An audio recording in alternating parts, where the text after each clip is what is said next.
اللهم صل على سيدنا ومولانا محمد صاحب التاج والمعراج والبراق والعلم، صاحب التاج والمعراج والبراق والعلم، دافع البلاء والوباء والقحط والمرض والألم، اسمه مكتوب مرفوع مشفوع منقوش في اللوح والقلم، سيد العرب والعجم، جسمه مقدس معتر مطهر منور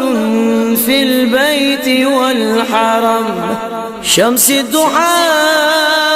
بدر الدجى صدر العلا